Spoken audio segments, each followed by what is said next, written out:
महाराष्ट्रामध्ये महायुतीचं सरकार नोव्हेंबर 2024 मध्ये पुन्हा आलं, कारण 2024च्या विधानसभा निवडणुकीत महायुतीला 237 जागा मिळाल्या. राज्यामध्ये युती आणि आघाडी सरकारचा ट्रेंड कायमच राहिला आहे. सगळा इतिहास लक्षात घेतला तर पहिल्यांदाच कुठल्या तरी युतीला 288 पैकी 237 जागा मिळाल्या आहेत.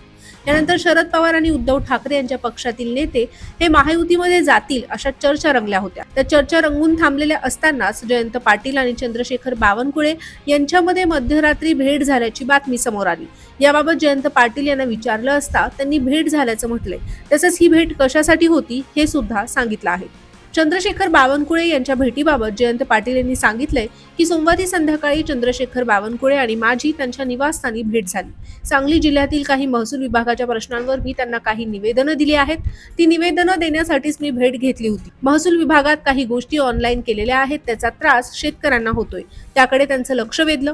आमच्या जिल्ह्यातील बरेच प्रश्न होते. मला 6 वाजण्याची वेळ दिली गेली होती. आमच्यामध्ये 25 मिनिटं चर्चा झाली. राधाकृष्ण विखे पाटील सुद्धा त्यावेळी होते.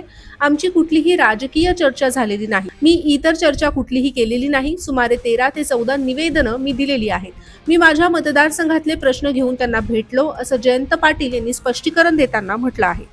यावर चंद्रशेखर बावनकुळे यांनी सांगितलंय की जयंत पाटील हे मला भेटण्यासाठी आले होते. त्यांच्या भेटीवेळी मंत्री विखे पाटील सुद्धा सोबत होते. जयंत पाटील यांनी सांगली जिल्ह्यामध्ये आणि त्यांच्या मतदारसंघातील विकास कामांच्या संदर्भात माझ्याबरोबर चर्चा केली. त्यांनी 14 ते 15 निवेदनं मला दिलेली आहेत. महसूल खात्याच्या विभागाने काही बैठका घ्याव्या लागतील असे विषय होते. त्यांनी सर्व विषय माझ्यासमोर मांडले. मी देखील त्यांना आश्वासन दिलं की येणाऱ्या अधिवेशनामध्ये सांगलीची आणि त्यांनी मांडलेल्या 14 समस्यांची बैठक मी माझ्या दालनात घेईल, असं चंद्रशेखर बावनकुळे यांनी म्हटलं आहे. जयंत पाटील हे माझी अधिकृत वेळ घेऊन भेटण्यासाठी आलेले होते, त्यामुळे आमची कोणतीही राजकीय भेट झाली नाही. तसंच आमच्यात कोणतीही राजकीय चर्चा सुद्धा झाली नाही. फक्त विकासाच्या कामांच्या बाबतीत आमची चर्चा झाली. काही मुद्दे महत्त्वाचे होते, ते मार्गी लावण्यासाठी मी प्रयत्न करणार आहे.